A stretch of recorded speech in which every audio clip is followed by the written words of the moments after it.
this on? Yes.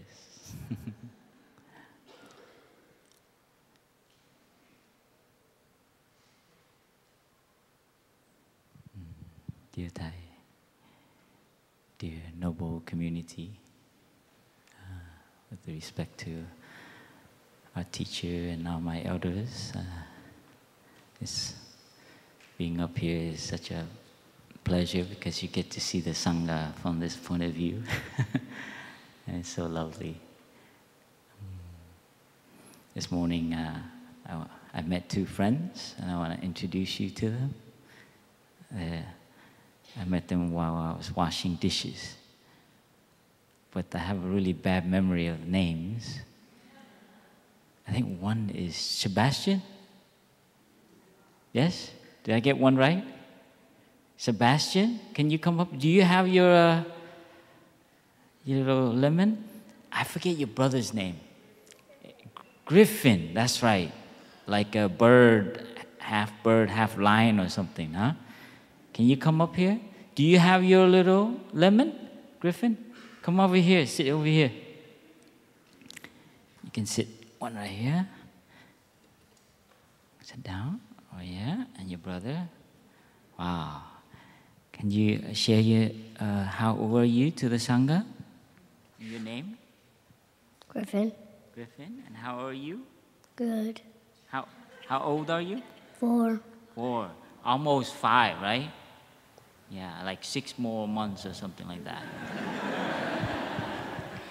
Sebastian. And 6. 6. Whole 6. Another hand, huh? One hand complete, and now another hand. And this morning we picked up some lemons, and we asked permission from the bush over there. And this is a kind of special lemon. I've never eaten it, but I've always had one in my pocket. You know where I learned it from? I learned it from my teacher, because he has one of these up in his hermitage. He always picks one. He puts in his pocket. And one time I was attending, and he gave it to me, and he said, "If you ever feel sleepy in meditation, take it out, squeeze it." So that's what I told Griffin and Sebastian. So during this, it looks like you're going to stay in here, right? Yeah. So if you get sleepy, you can go to sleep. But if you want to stay awake, just squeeze it a little bit and smell it, okay? And it was so nice to wash dishes with you this morning. Do you do dishes at home? Mm-mm. No? No. Yeah. You do, Griffin? Yeah. Yes? You can reach the sink? Yes? Wow, that's very nice. Do you do meditation at home? You do? Mm-hmm. Do you do meditation on your own or with your parents or your brother?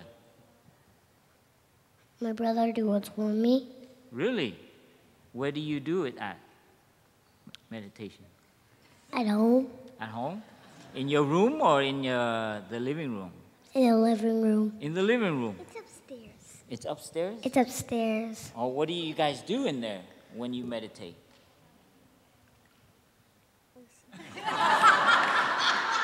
Wow, that's great. That's a Zen answer. You just silence. Do you enjoy while you're doing that? Yes. Yes.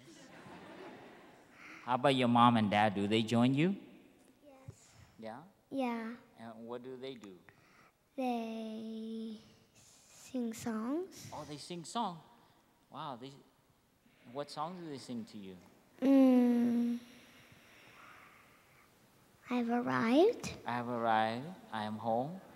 You want to sing? Do you know the song? Mm-hmm. Can we sing together? No? Okay. I put them on the spot. I just noticed them this morning because I love their hair. And I told them if I get hair again, I would want hair like that. And so I asked permission to touch their hair, and they were able to touch mine. Thank you, Griffin. Thank you, Sebastian. You can go sit next to your mom now. Thank you. It's such a joy to have a family here, and we are like a big family. And this is what I love about our community. And unfortunately, we're in the season of school, I think, probably. So there are not so many children, but we just came from France and Germany, and there are many children doing our retreats. And they certainly do light up the meditation, don't they? I remember one time in Deer Park, we had a serious meditation, all adults, except one little girl. And it was wet and gloomy, and, it's just, the weather was tough too. And we were eating in the dining hall, and it was raining outside. And this little girl came into the dining hall with a yellow umbrella, and she just walked up and down the aisles between the tables while we're eating, and she changed the whole energy of that room. First, we were all serious meditators, eating mindfully and totally concentrated. But this little girl was like a bodhisattva. She came in, and then she, I think, reminded everybody what they were doing and why they were doing it. To enjoy, right? Sometimes we forget we're practicing to enjoy it rather than just to practice it.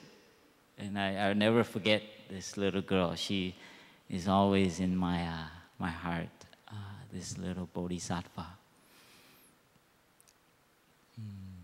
And this is, I think, in addition, my two friends, they are like bodhisattvas to me.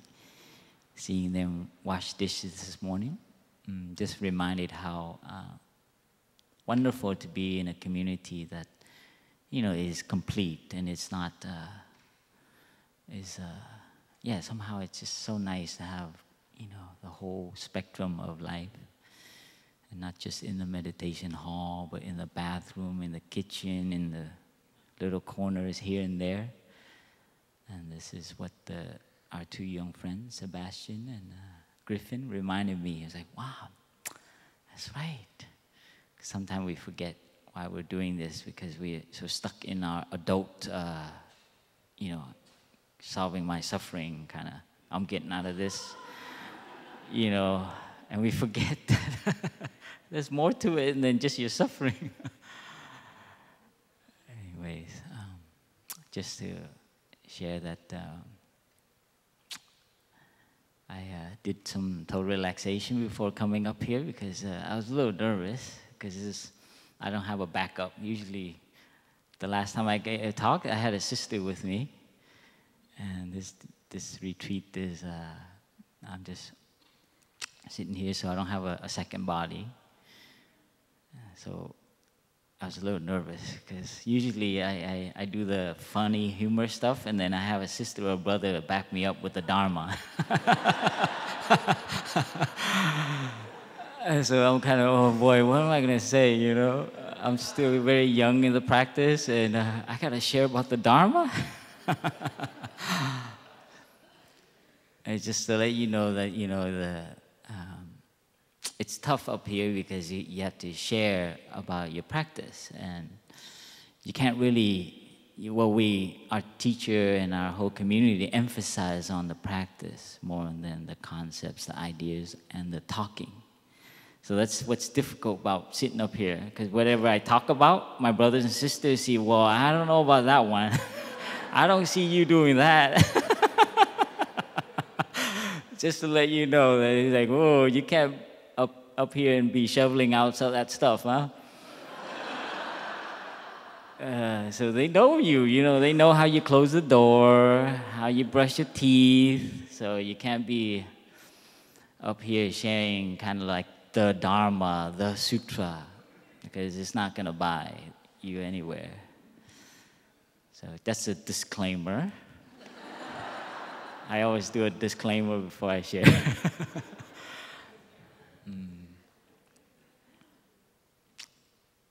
I think I was enjoying all the names of the groups, the families. All has the word now in it. And it was nice. I like the what now? You know, when what now is like, and I was reflect. At first, immediately, I thought like, oh, that's a complaint, confusion. But actually, it's more than that. And I think our family probably will tell us, huh? What now family? They would discover that it's more to that phrase than actually confusion or complaint or irritation. And there's one that I want it now. That one? When I saw that one, I was like, oh, I know that mind. I want it now. That's I grew up in America, so I know that one. Instant transformation. Yeah, that's a kind of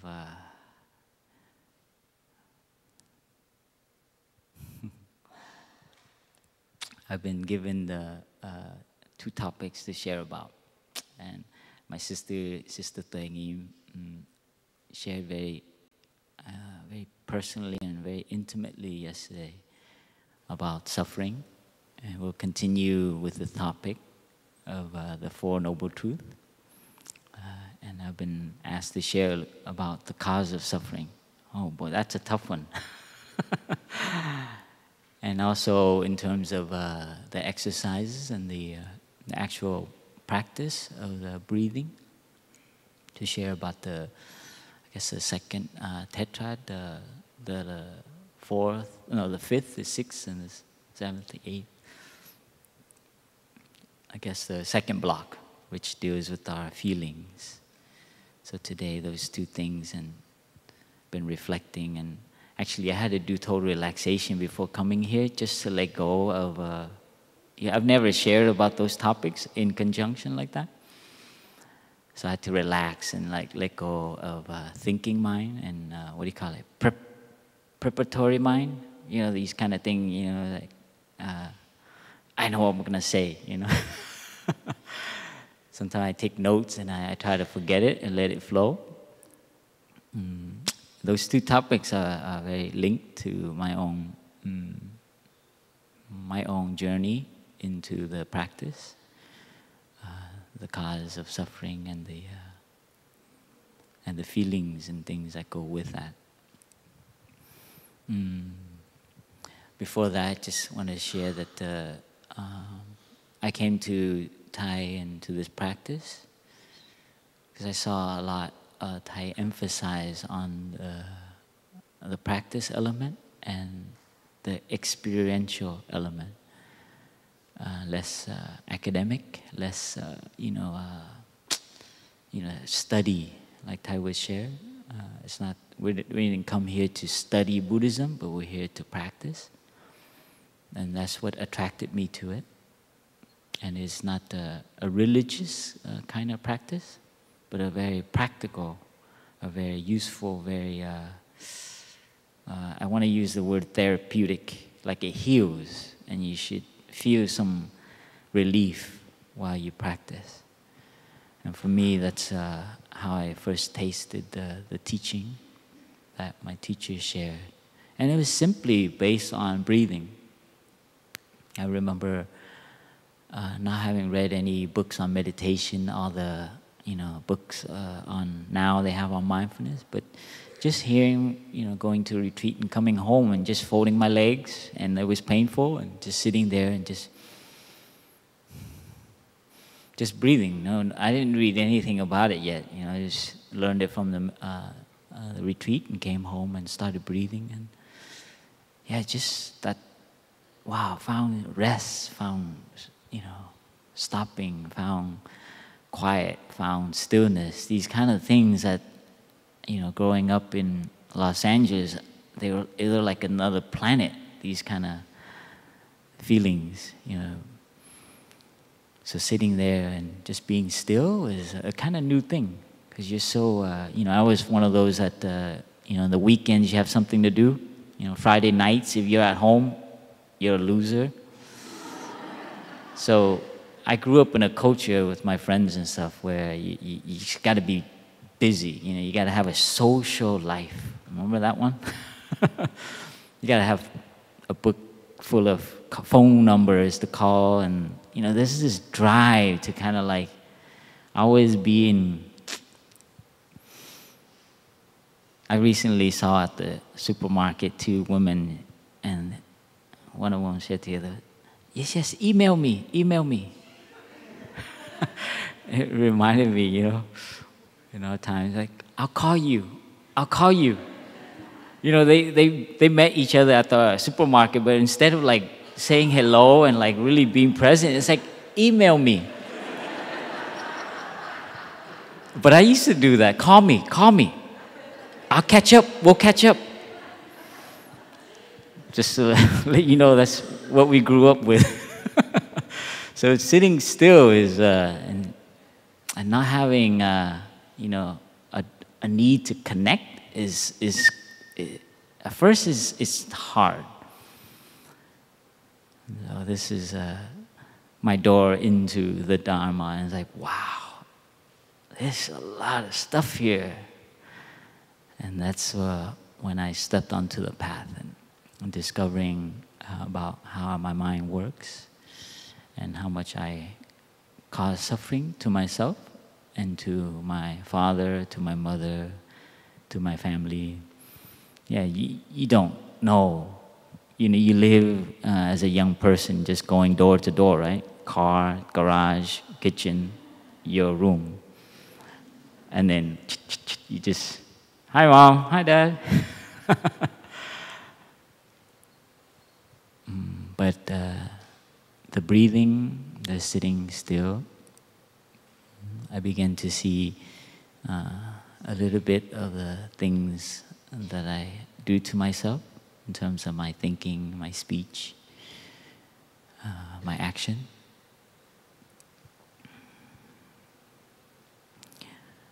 So the one thing I love about Thai, he tries to be very consistent and in his teaching, and I see that I'm always listening, and I do have a one of those minds that's trying to find a hole in it, in the teaching, but it's pretty consistent.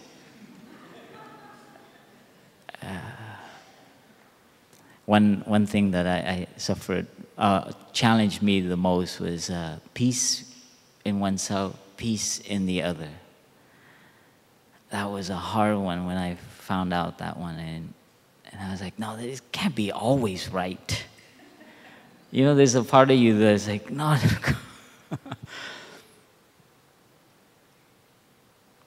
Recently, I think within a year or two, one phrase that really touched me is that Thai shared about was, if you know how to suffer, you will suffer less.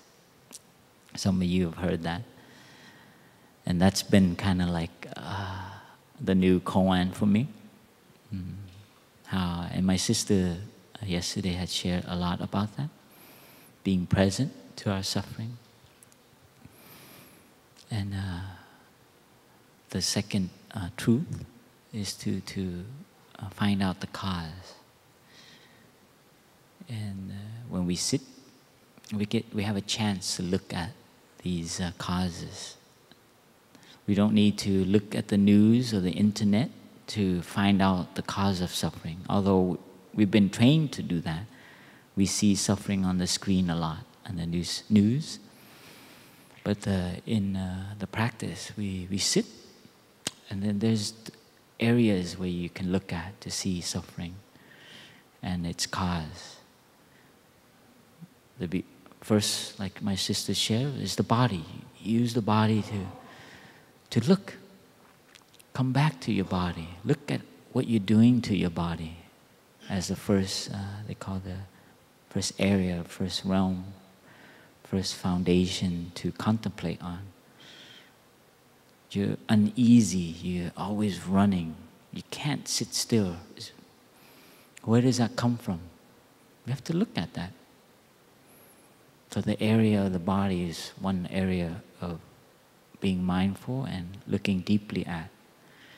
And that's the first training as a novice monk or nun. Not first training, but it's emphasized a lot. I realized in reflection of my training as a monk, we have these things called fine manners, and it's tough.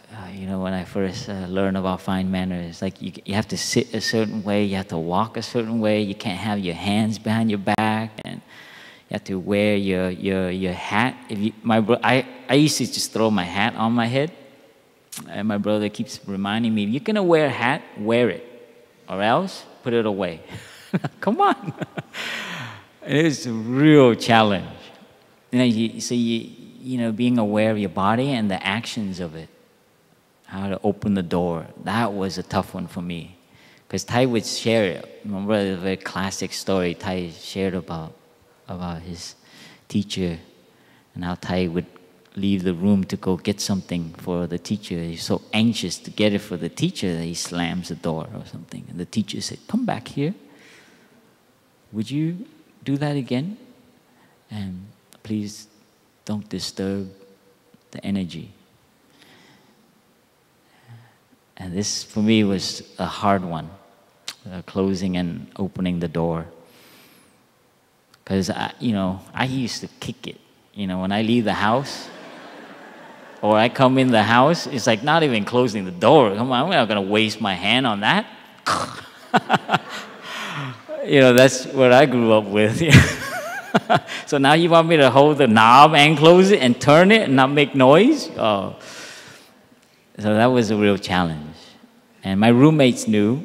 I had a roommate that reminded me. And, I had all kinds of justification.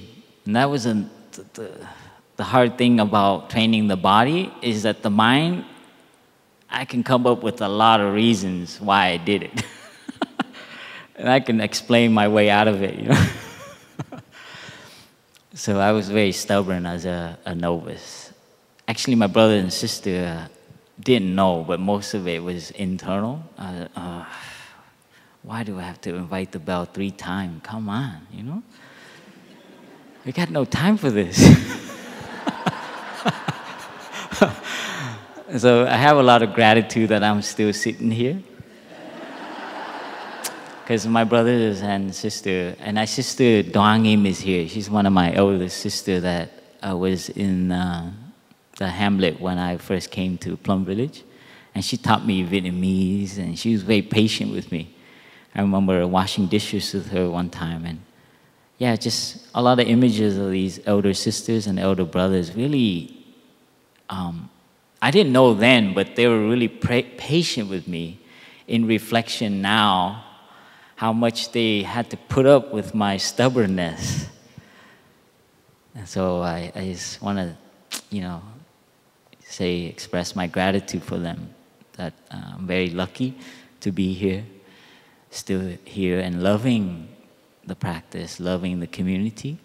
And it's hard. You come in and you grew up in the West and grew up in Los Angeles of all places, and then go into, rural area of southern France, no television. So training the body was, I used to get irritated to see a monk walk from the dining hall after lunch, and I would still be eating. I would come late because I hated waiting in line. So you have tricks, when you don't want to do what the schedule, the Sangha wants you to do, you come late. Aha! I don't have to wait in line, so I would always be eating last. So I watched this brother walk back to his hut really slow. And I never forget it, because it used to annoy me. It's like, why don't you just walk normally? Because, when I walk with Thai, you just have to keep a nice pace. And if you want to keep a good pace, walk in the back and you get to be more free. You walk near the middle, then you feel the energy, and then you really have to really focus. And then your mind starts to go all over. But if you're walking on the edge, then your mind goes all over, and it's okay. Nobody notices. I'm sharing you all the challenges I had. These are things, well, you could do it, but these are things that I did to escape practicing wholeheartedly. And this it's kind of like a confession. They're starting to, I better get back to what I'm trying to share here. But training the body was difficult for me in the beginning because I had a lot of habits. And, not until I really go, let's try what it feels like to slow down, to walk. It was easy to walk indoor, one step, one breath. Because it's kind of, but outside, your habits are easier it comes up. Your wandering and monkey and dispersed mind comes up very easily. So soon you find tricks for yourself. You walk in the center. And the thing that helped me later on was to see that I have to overcome this stubbornness. So anytime I see something that I resist, then I have to go there and do that. So I began to train myself like that. Because, like I said, I can justify and come up reasons for everything. I grew up and well educated in, the way of debating and, I was trained as an architect. So every week we had to present our project and you have to argue with 5 other critiques. So I was very well trained in coming up with good reasons for nothing. Conceptual architecture. So I recognize that I'm very good at that. I can actually come up with reasons for anything to do what I want to do. And I realized, I better, this is not going to go very far. And I began to see that. So I began to walk more of the center, and I walk behind Thai, I walk behind a brother that bothers you. Try doing that. You see a lot about yourself. Walk behind a brother that annoys you.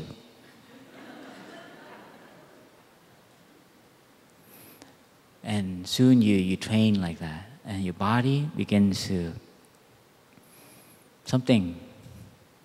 I don't have a trick, it's just you keep doing it. And the schedule, the same thing, the schedule, you look at the schedule, and I used to look at it, I know what I'm going to do instead of that. Oh, I know how I'm going to get out of that one. So in the monasteries, you begin to learn a lot about how your mind works. I'm sorry if this doesn't relate to anything at home. Because I'm just sharing with you from my experience of how I practice and how I suffered, how I caused myself suffering. In terms of food, that was a suffering. In the monastery, you don't have internet. Well, back then, you didn't have internet or Wi-Fi. We didn't have, once a year, I would sneak with my brothers and watch soccer. World Cup or something, and we have this hut down at the way in the forest. Thai doesn't even know about it. But there's not a lot of stimulation, It's really trees, sky, clouds, ants. And so what do you have left? Food, and that became a suffering. As a novice monk, you don't have a lot of stimulation, so your tongue becomes like, it's lunchtime. I never had a problem with eating, because you can eat anytime you want, anything you want when you live outside. But in the monastery, there's only 3 times you come. And so you become very obsessed with food and the taste and which food. And that was the training. And you can't eat a lot. You have to eat in moderation. And I had to figure out, well, what does moderation mean actually, really? And so you have to train to figure out what is enough for you, for your body. Because you begin to see, I used to my brother and I used to make a week, and we said, okay, instead of fasting like all the hardcore Theravada brothers, we're going to go eat a lot. So we did that just for fun. 1 week, we had this huge bowl. I don't know any of my older brothers here, but you know, they don't even care. So we just making clowns out of ourselves. We had this huge bowl, and we'd fill it up, and it would feel pretty bad. And we had to finish it. And so we would do things like that just to share with you some of our monastery amusements. Trying to master our mind, our body.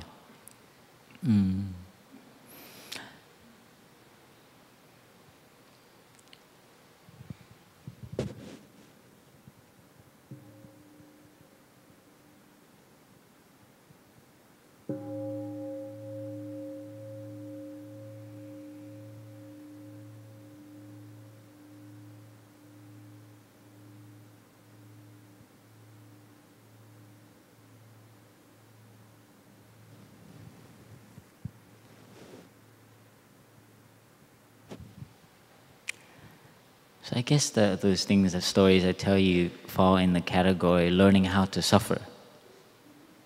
You know, craving, going through picking all the good food, and also creating like unnecessary waste of energy for yourself. You know, you come up with the system to do something, and you got to stick with it. This is a kind of suffering. And so you're beginning to learn more of how my mind worked. And one other thing I began to see more and learn more, and is also a phrase that I love from Thai recently, is happiness is a habit. When he said that, it stuck like, you know, it's one of those that's like, that makes sense to me. I used to think happiness is somewhere or something, or like it's a state of out there. It's a kind of, you know, happy birthday to you, yeah, you know, this is my birthday, everyone is paying attention to me, right? This kind of, our culture of happiness is, oh, what am I going to get for Christmas? Oh, I got it, wow. So I've been trained like that too. I don't know why we celebrated Christmas, but it was nice to have the gifts. You know, my parents would have the trees come up, and we didn't know. We learned that from our culture. And I remember growing up, and that was a happiness, you know, just getting what you want. But I learned in the monastery that actually there are things you can pay attention to that that you can be happy, and is a kind of appreciation, valuing kind of happiness. And that was valuing my brother, my sister, valuing that, wow, I have a teacher, or being out in nature, being in the oak grove or the bamboo grove. So I began to see there's other ways of being happy without anything, without any external material or even psychological, like compliments, praise, and these things that, you know, you accumulate. So there's another kind of happiness. It's a more inner happiness. It's we call spiritual happiness, and comes from within. And once you touch that, I learned that, wow, I can bring that up. You can't buy it. No one can give it to you. But it's through the practice that I was able to can actually cultivate that, touch that, invest in that.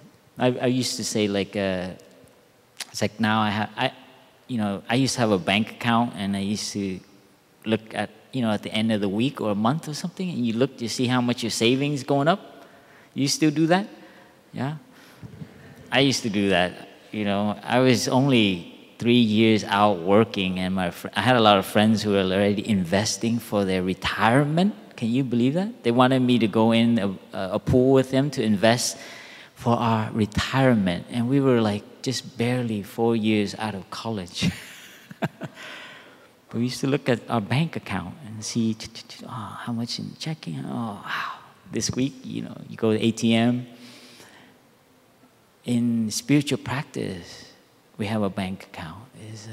Is how much you invest in. And I began to see, it's like, wow, if I put myself and invest myself in the practice, then it gets richer. And these things, you know, you always have there. You have it there for you to rely on. It helped me at the beginning to see the training like that. So anyway, this is the way my mind translated the practice. I hated being told what to do. You know, I grew up kind of very independent, and all my professors and all my teachers encouraged me to be creative, be unique, be individual, be you know, all these things that we praise in our culture. And so it was hard for me to follow my elder brothers at the beginning. It was, but I had to figure out a way of looking at it. And one way was to see, well, this is my new bank, so I'm gonna have to start collecting it. And so walking meditation, sitting meditation, eating became for me a way of like, all right, let's invest. What is this about, sitting there eating and being mindful? So I began to see it, to discover a way to do it where I felt more, where it was more engaged in it. So that helped me to create new habits. And this is my second door coming into the practice. You know, after falling in love with the practice, then it comes down to doing the training, because your mind and your habits. After second year, third year, they call my brother and sister. We say the honeymoon is over. Now your stuff comes up.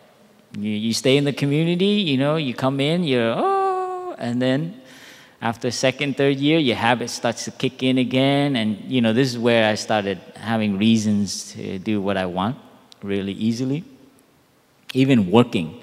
I used to tell my eldest brother, it's like, but Tai said you can meditate while you work. So, why do I need to go to sitting? I'm working while I'm meditating while I'm sitting there on the computer, I would come up with all reasons like that. He'll come in and he'll take his cane and go, and he'll walk out. It was Tayak Tan, Tayak Tan used to do that. And I used to get annoyed, really annoyed. Because he'll come in and I have to figure out like I'm doing something important on the screen. But actually I was just wandering around on the screen. So when he comes in, you have to put on a screen that's like, okay, I'm really doing important work. And this was another hard thing to do, it's how to adjust yourself. So these are training new habits of a kind of spiritual happiness was difficult.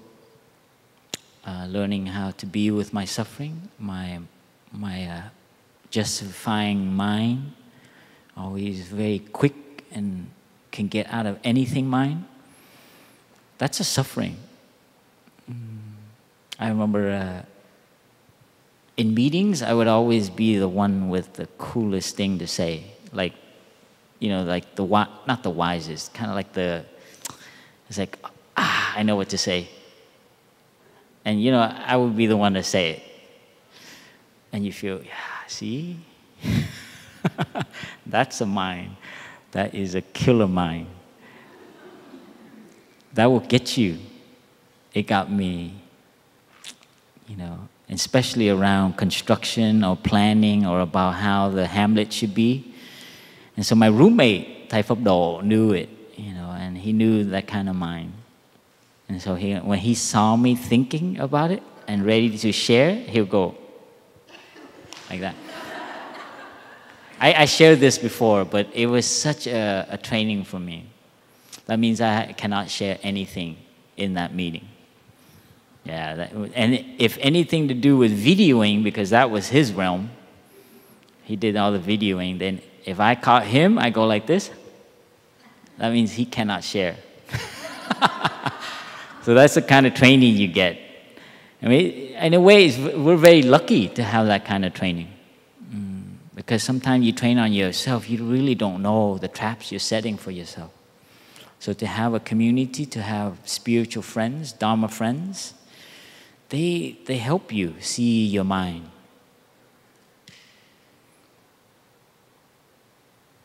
So to sit there and watch as you cannot share, therefore you see your mind. It's very similar to how I first began to sit, to see your body with all this energy, anxiety.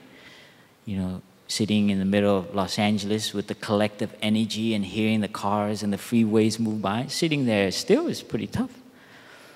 And here I am sitting in a meeting with my brothers, and I cannot share. Come on, you know?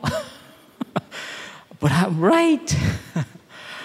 And just sitting there. And then I come back. He was my roommate. And I was like, man, you can...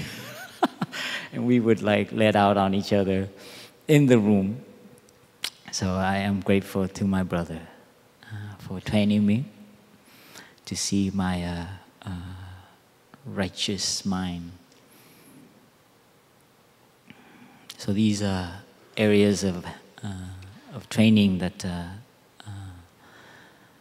that caused me suffering, and I wouldn't say that I'm out of it, of those kind of thoughts and mind states, but I've become more used to it and able to see it a little more. So the mindfulness energy is like a plant you cultivate. It's not something you go to the gym and you do meditation and you go home and you do what you want. But mindfulness energy is a kind of energy that should penetrate your whole life. It makes you look at every aspect. And that's what you get when you live in a monastery. 24 hours. How you wake up, how you use the toilet, how you slam the door. So it's not like in the meditation hall. This is the toughest part. I wish sometimes that we're the tradition where you do meditation here and outside, but it's not like that. You know, our tradition is very, it's hard because it's very ordinary. You know what I mean? Well, for those who are new, it's like, this is like a hippie gathering. This is not a meditation retreat. This is what we some friends say when they come to Plum Village. It's like, this is not a retreat. This is like a hippie gathering.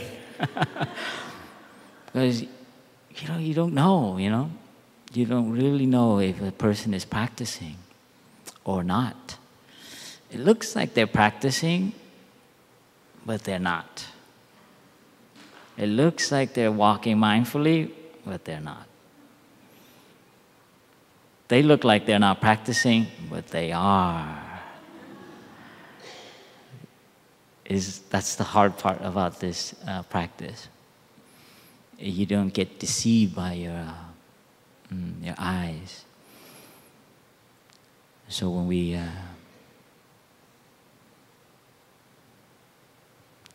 I forget that how many of you are new to the practice, completely new to the practice? Okay, this just remind you, I don't want to scare you away from the practice. The practice is lovely. In the beginning, in the middle, and in the end. But don't trust me, okay? You got to discover it for yourself. It brings a lot of joy. It can bring a lot of happiness if we do it correctly. What I'm basically sharing here, I realize, is that even in this practice, you will bring all your luggage with you. And you will carry it with you. And be patient, be kind to yourself. Especially if you like to succeed and be, like, you like to achieve things. I get paid for that in our culture.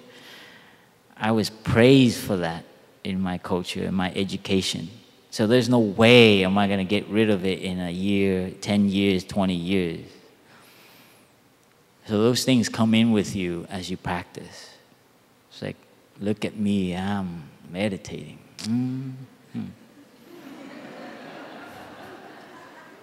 Can you see that? So ease is very important. Effortlessness, joy, these things, your eyes are bright, your face relaxed, your body. These are indication. So don't be fooled, by what it looks like outside.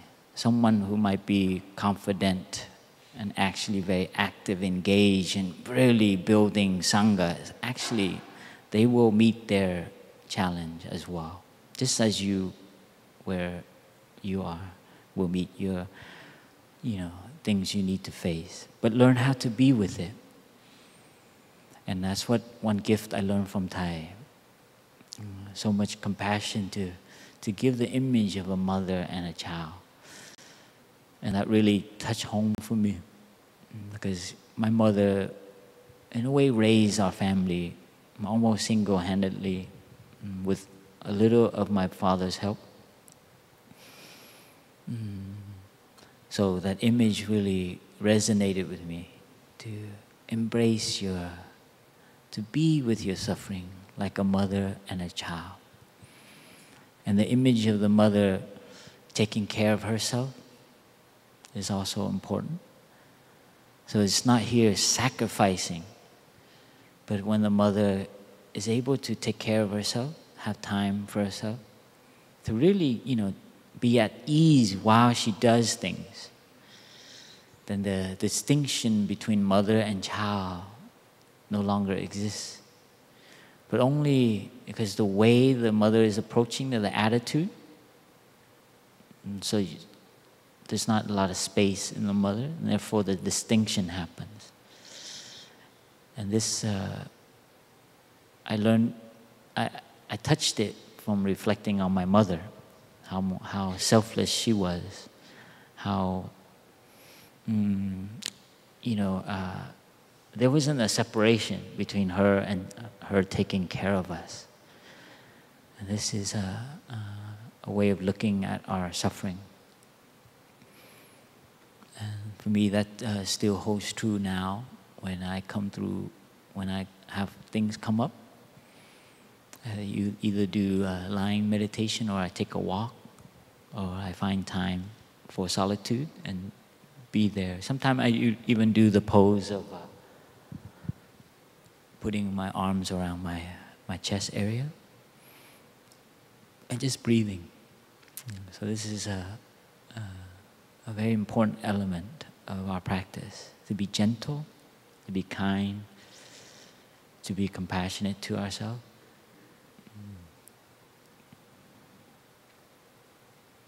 So we listen to one sound of the bell.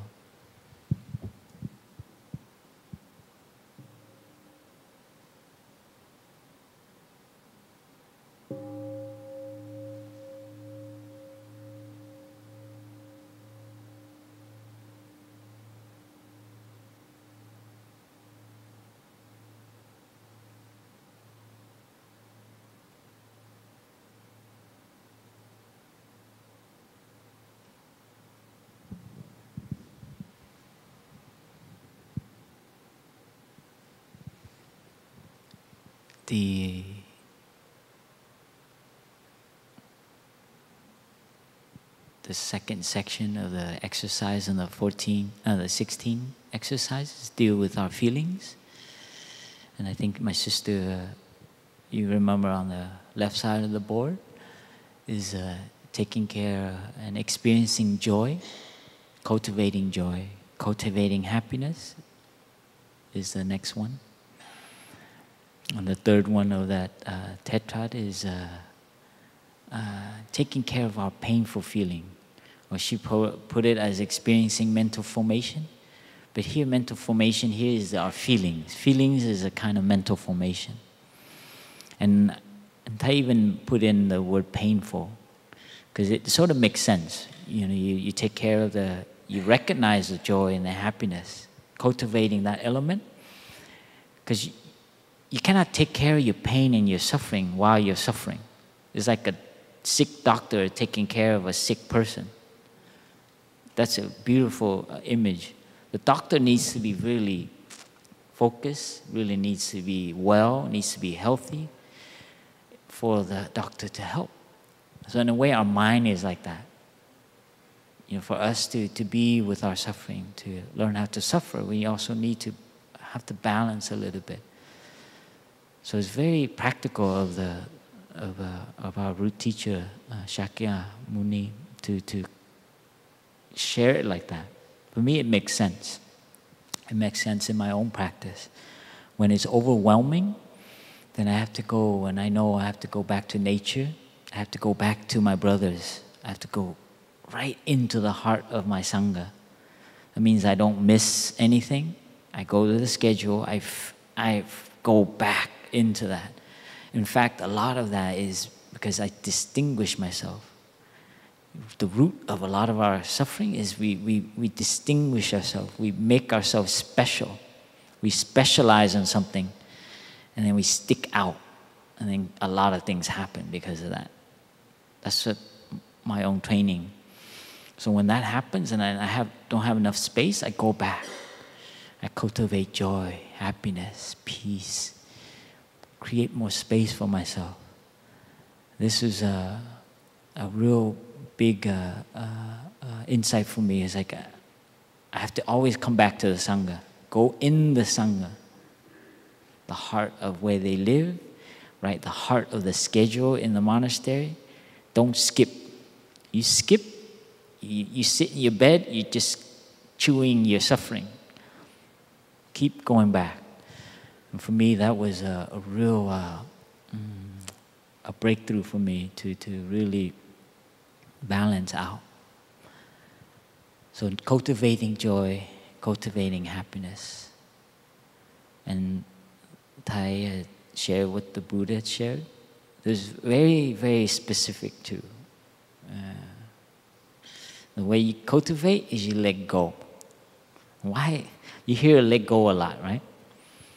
And I love the Buddhist teaching because it's not based on accumulation. A lot of our other institutions, how you call it, it's all about accumulating, right? The library, the university, you know, the colleges, the schools, now the internet. You just want to accumulate. But what I love about this tradition is focus on letting go. It's like, what is that? What did I come here for then? You come here to let go of what you know and what you think you're getting. It's like, oh, now I got it. Now you got to let it go. Because, yeah, you know, you ever get that one? It's like, oh, now I get it, and you carry it around. It's like, you see, I got it. You see, I got it. In this tradition, you met Master Linchi, he would cut your head off. I mean, no, he wouldn't. Not literally, but he would let you know, and you would go home and sit with it. That's the thing. One of those one of those things, light things out in the ocean. Lighthouse. That's a lighthouse. Remember that one. This tradition, you're a practitioner. You gotta let go. Now, what does that have to do with happiness and joy? Because usually we suffer is because we're hanging on to something. And it's probably our idea of what will make us happy. That one is a killer one. You know, we're so,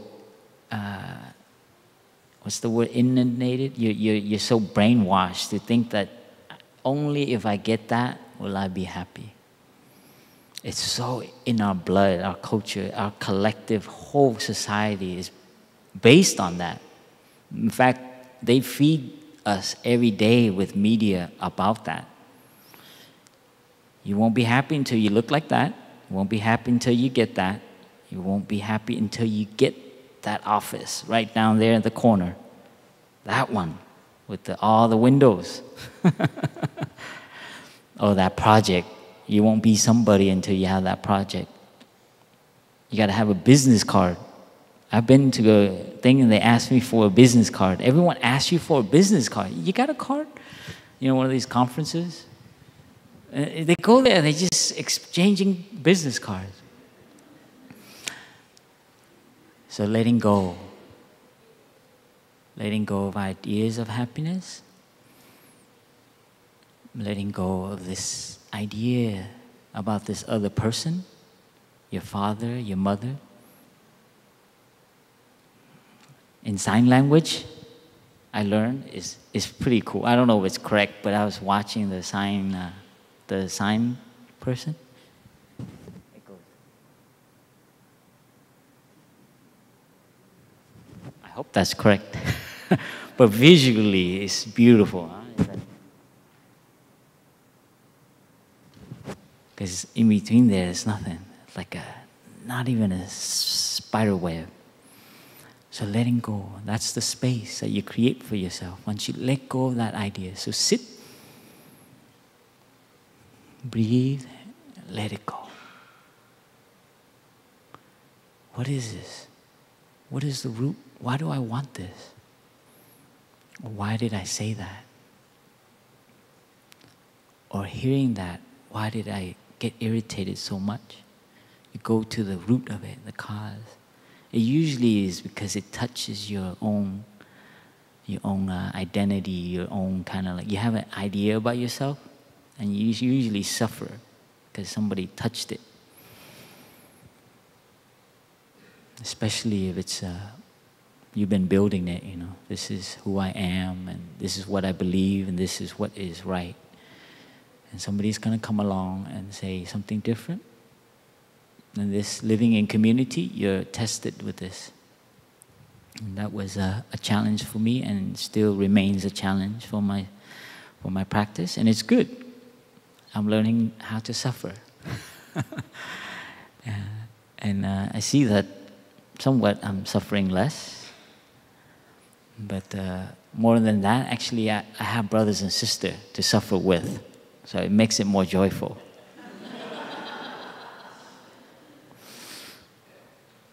There's a lot of focus on that word suffering. Huh?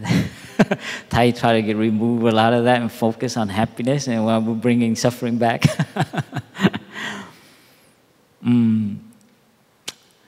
I'll just, I know that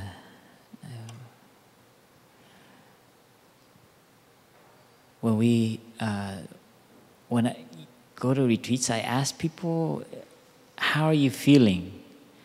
And I notice, like everywhere I go around the world, like when you ask people that to share how they're feeling, it's very hard for them. They go on telling about stories and things, but they really don't tell you how they're feeling in terms of their body and their mind. I don't know if you notice that, but it's a kind of training to actually be with your body, know how your body is feeling.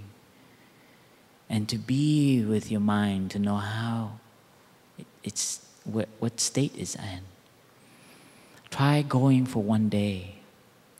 And part of our training, what I did is sometimes I put out a day or sometime a week to just focus on the body. How I move, how I eat, what I put in, how I chew. When I wake up, there are certain days and certain weeks where I train to watch my feelings. In the morning, I wake up and I ask myself, how am I feeling?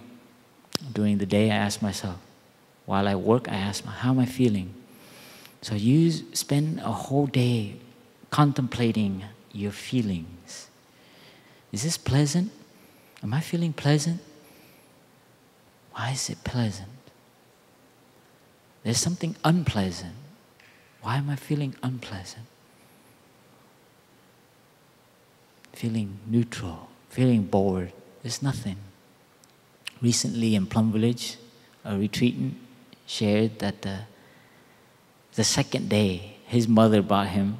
It was the second time to Plum Village, and he came to me to share that he's planning to leave. He was in my family because he had a project he wanted to do, and he felt like he was wasting his time. and it's making him feel really uneasy. And he was pretty convinced. So I wasn't there just, I was just there to listen. And I think mainly I realized that actually he went there to talk to me. He wanted to talk to a monk just so that his mom can feel that at least he tried. But he was going to do what he wanted to do, which is to go back and work on a program project he's working on, and it was really bugging him. And I said, if that's disturbing your presence here, it's better for you to leave. But we're so, for us to sit and not have a pleasant feeling and an unpleasant feeling,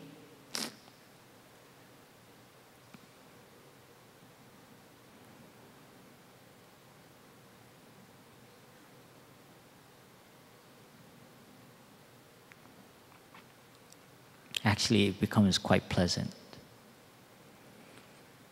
But the urge to fidge, to do something, is like, come on, it's like, something gonna happen?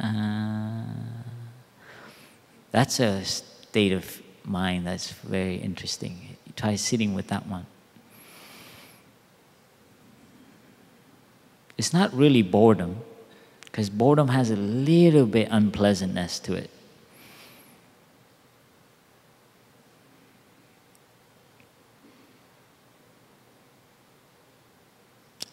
We want to optimize our time. We want to make it useful. We want to look like we are doing what we're supposed to do, especially if it's important. That mind comes often in my practice.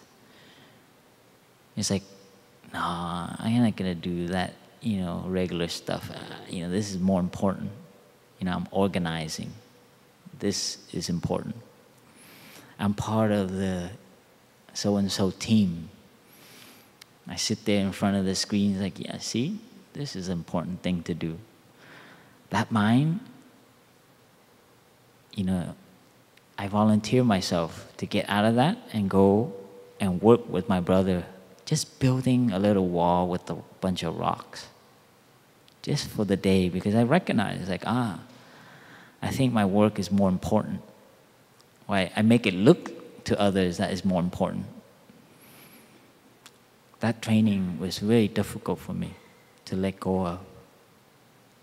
You find like these little niches that you hide in, and you stick in there, and you're like, oh, I'm protected. It's a kind of security,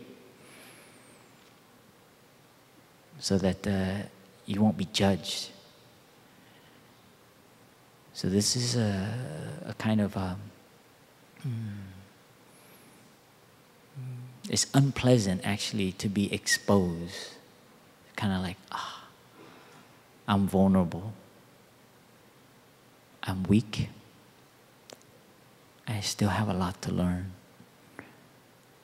It's nice to like let go and just like stop trying so hard. It's okay to be like not number one and be on top of everything.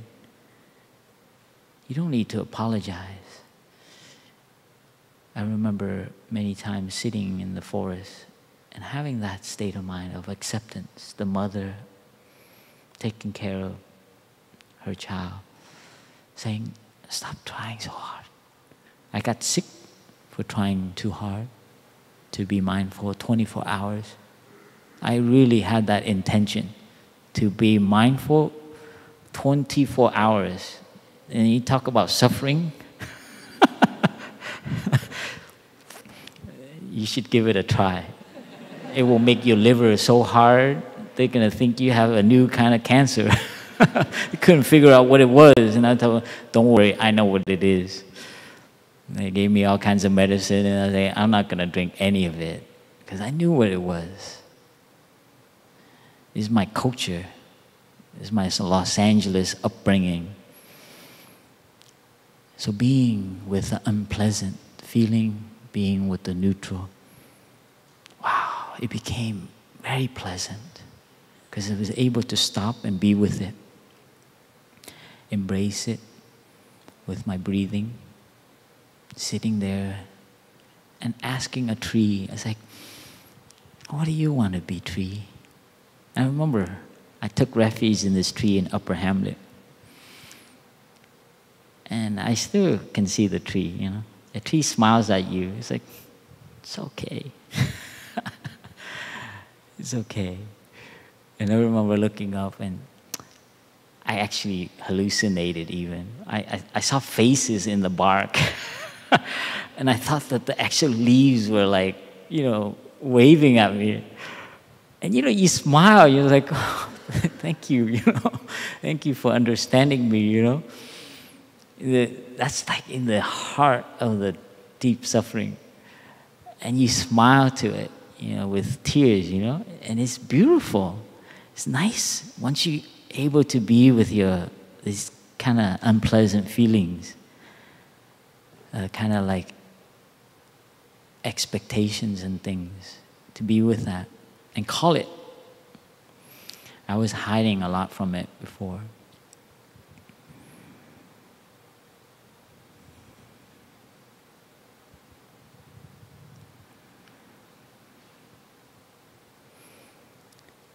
So I'll just quickly share with you that we have a tendency to look for pleasant things, pleasurable things. We call pleasure for things that make us feel good.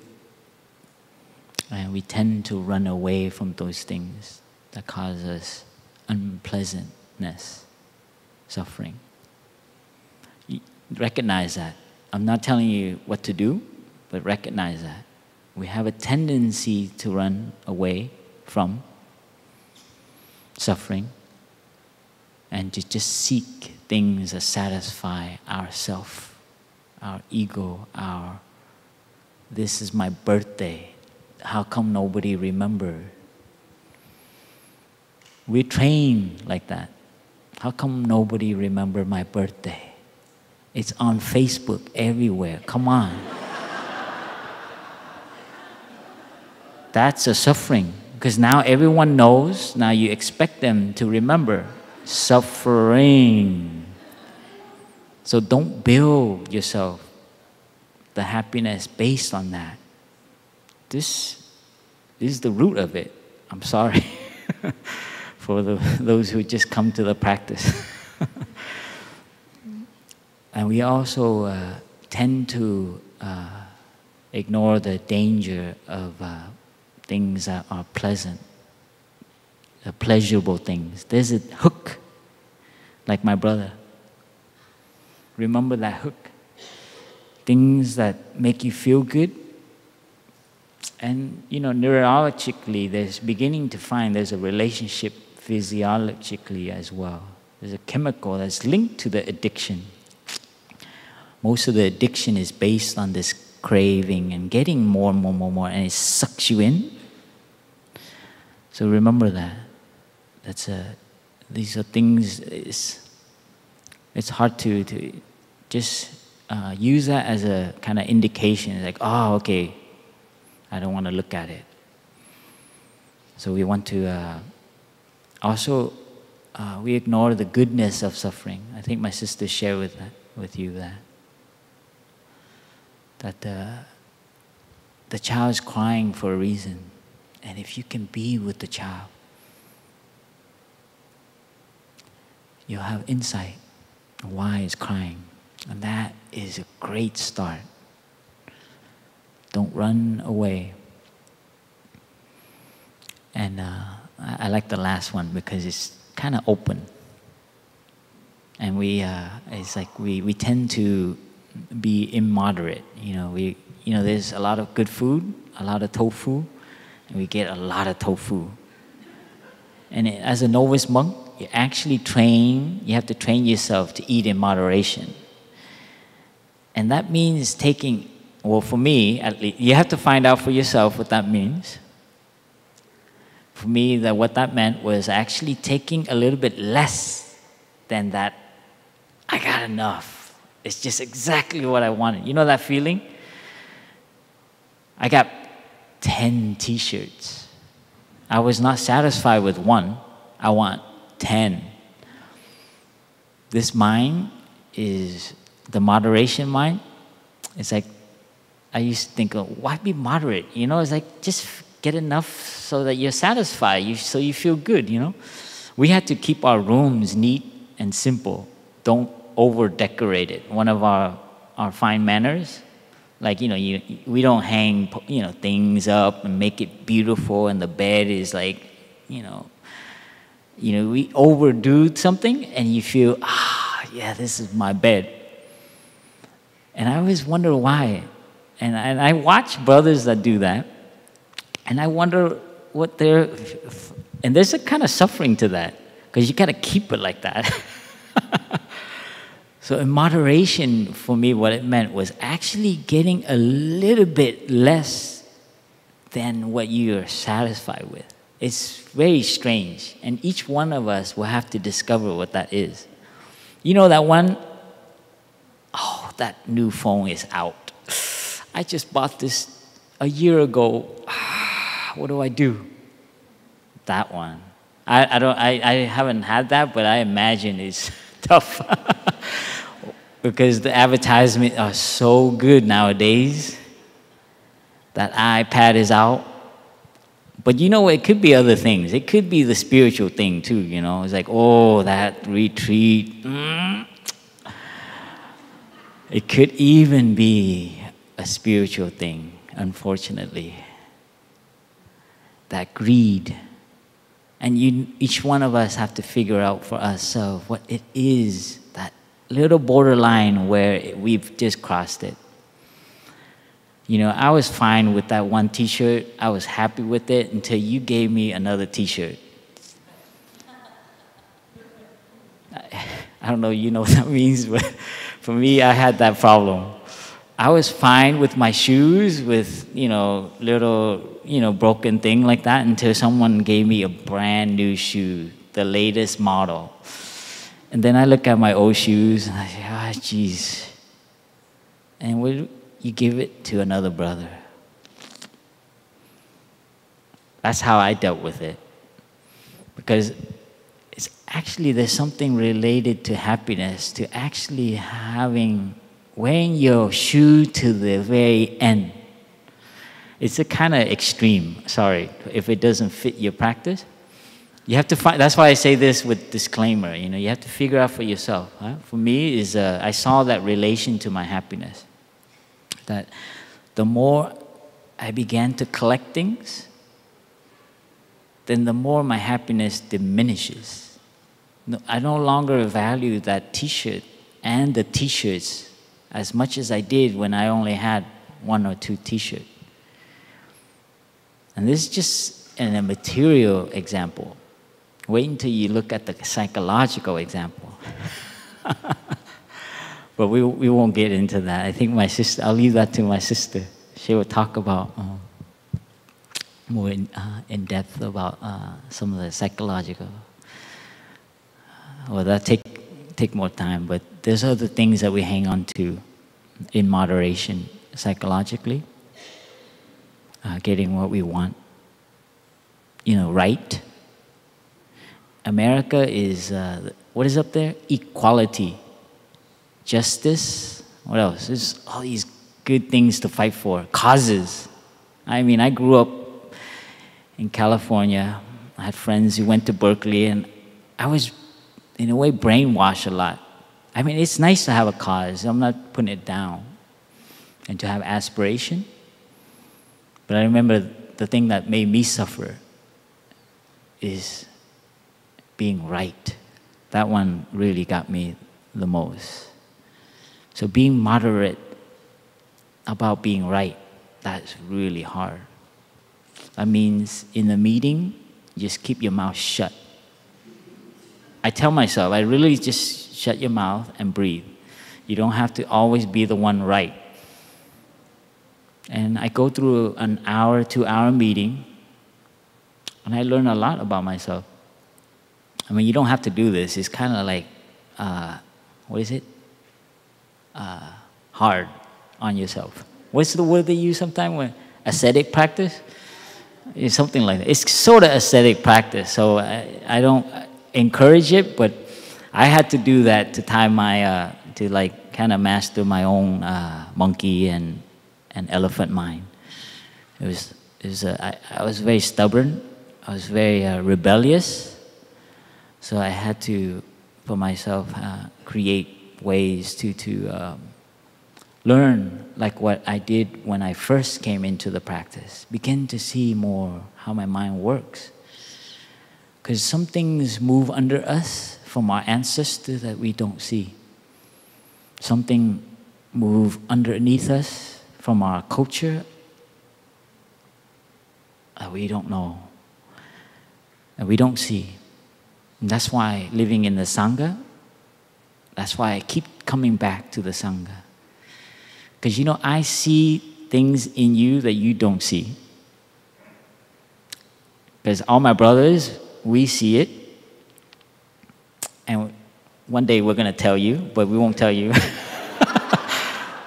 But what does that mean? That means that they see things of me that I don't see. And so it humbles you. It lowers you. When you touch the earth, you just go, ooh, I take refuge in you, my dear community. Because I know everyone here is trying to love and to understand. And you trust that. Everyone is trying to do their best. And that's what you take refuge in. You take refuge in your teacher. And you open your palms.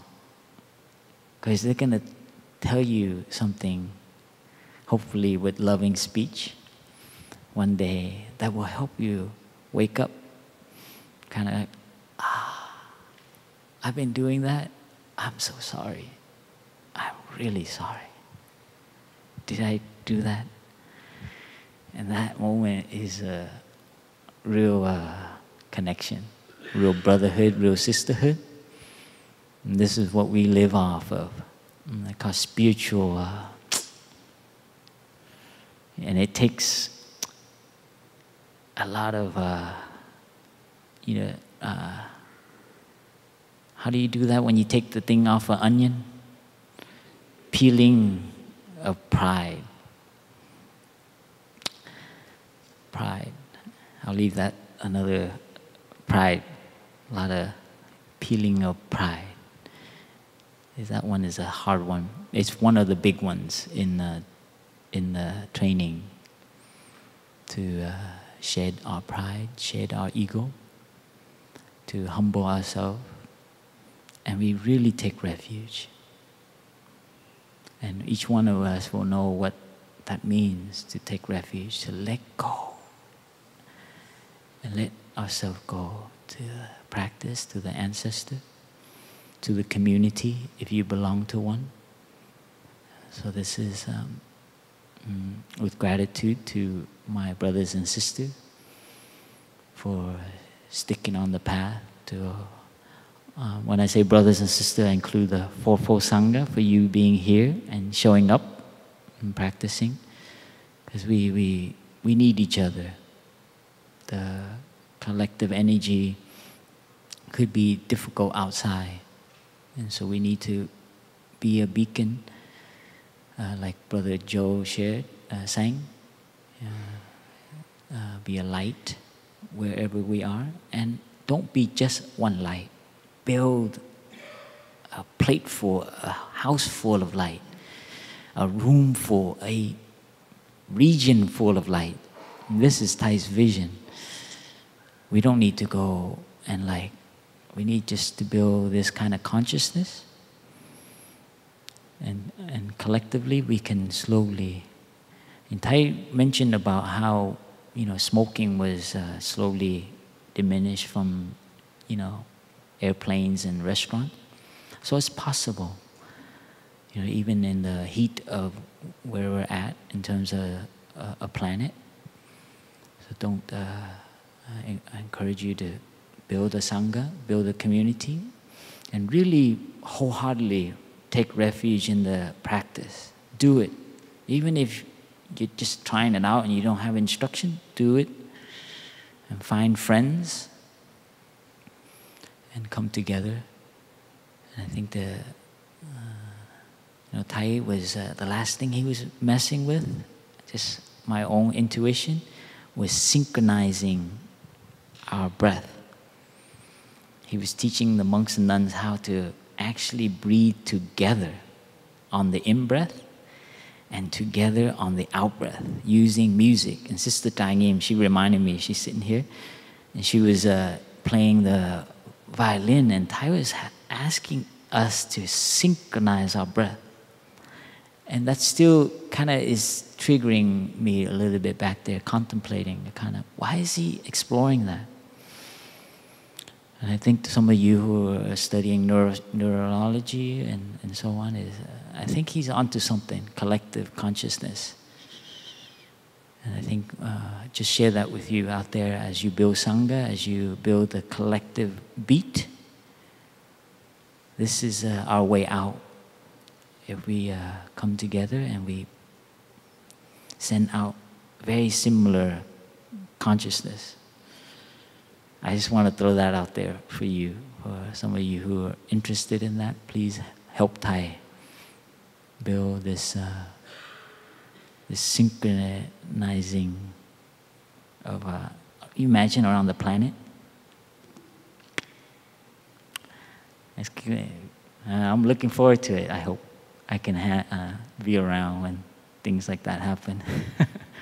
Thank you for listening, and please continue your beautiful practice of refuge taking.